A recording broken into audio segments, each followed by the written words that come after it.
How many people here went out and picked up Champions #1? It's the first book in sort of the post-Civil War II Marvel Now with the Cragley Now era. Also just dropped this week is the first Unbeatable Squirrel Girl original graphic novel. It is about Doreen Green, the Unbeatable Squirrel Girl, and she lives up to the title, She Can't Be Beaten, and in this book she beats up the Marvel Universe because it kind of had it coming, really.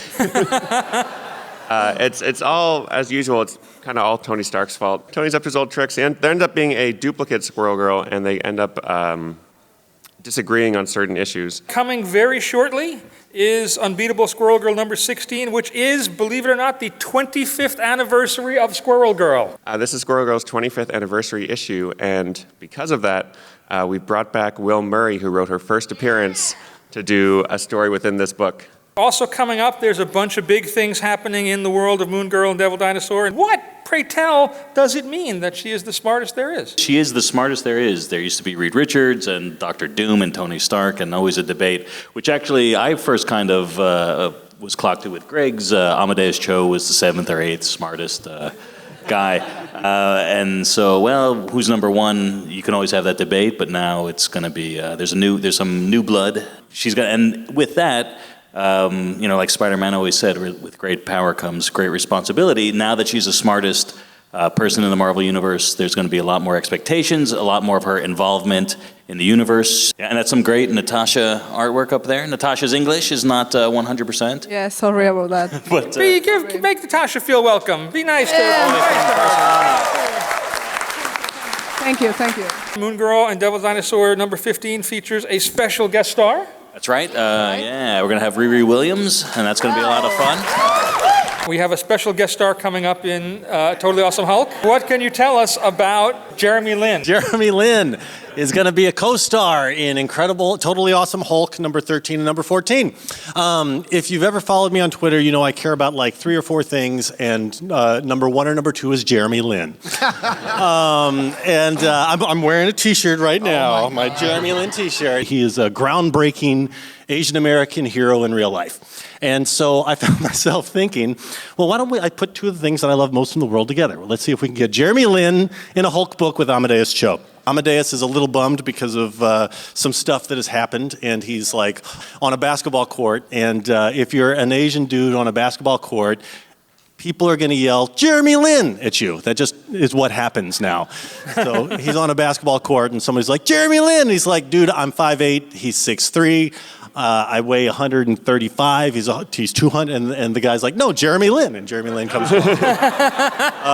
They end up hitting it off, and they team up, and what's fun about it is that they have the same haircut, and we actually scooped Jeremy Lin on that. Amadeus had that haircut before Jeremy Lin did, so there's some great conflict and lessons to be learned, but it's not just basketball, it's teamwork, my friends. David, what can you tell us about Occupy Avengers? Without spoiling anything, we all know what Clint Barton did in Civil War II, right? Well, he killed the Hulk. There. That's what he did. And he's really looking for wrongs to right and injustices to correct. Like, what happens in a town like Flint, Michigan when the water is poisoned? Like, who's going to come save the day? Well, it's going to be Clint and his team of Occupy Avengers. None of them have superpowers. So they're all just regular people. And so it's a very working class, blue collar sort of ethic. Carlos Pacheco is drawing the first 4 issues. And then, he's amazing. Yeah. It's like... And then Gabriel Walta takes over with issue 5, I believe. Is that correct? Yes, with number 5. So we're doing that so that Gabe can finish Vision. Have people been liking the Vision? Yeah. So Power Man Iron Fist. Starting a new arc in November, Harlem Burns. David, what can you tell us about this? There's just a struggle for control over Harlem. Tombstone sort of runs everything uptown, and in my definition of uptown is everything from 110th Street well into the Bronx. And, not to ruffle anybody's feathers, he is the smartest person in the Marvel Universe. He's not going to bother taking the test. If we're ready to show him, we'll show him. I'm going to show it. All right, here we go. What? Nice. Alex Wilder from The Runaways is back, and as some of you may know, he died in The Runaways, and then he came back in Avengers Undercover. He was working for a while with Baron Zemo, but we're eventually going to learn like what happened to him while he was dead. I described him recently in an interview. He's a cross between like the original Doctor Doom, like the way Kirby and Lee wrote him. He's Doctor Doom meets Childish Gambino.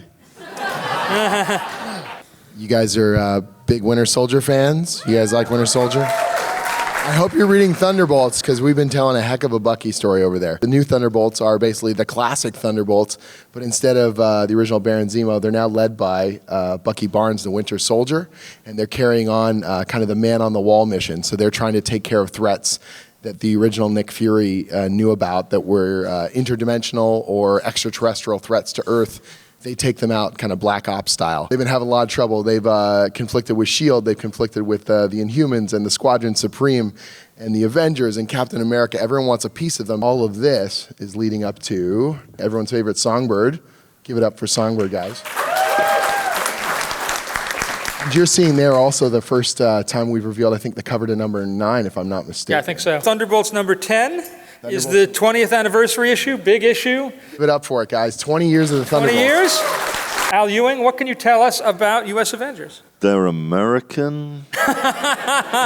They're not just American, they're extremely American. They're very American. Roberto da Costa, aka Sunspot, took over AIM, the advanced idea mechanics, and turned it into Avengers idea mechanics in order to basically fight global emergencies using crazy super science. This is sort of the next step of that mission. The powers that be, the establishment, were very, very wary of them. I'm not to spoil anything, but Roberto does something. He does a mission that basically gets him on side with the US and even with S.H.I.E.L.D. Who would you guys like to see cross over? I'm doing a story right now in Totally Awesome Hulk where T'Challa is hunting Amadeus. The Thunderbolts have been, headbutting with S.H.I.E.L.D. quite a bit, so I expect at some point the U.S. Avengers are probably going to have some beef with them. When Amadeus absorbed like the Hulk out of Bruce Banner, did he like take all of the Hulk? Oh, does Amadeus have the potential to be as strong as Bruce Banner? Well, he is the Hulk. He's the strongest one there is. Not the smartest one any longer, but he is the strongest one there is. Thank you all for coming out. We appreciate your support.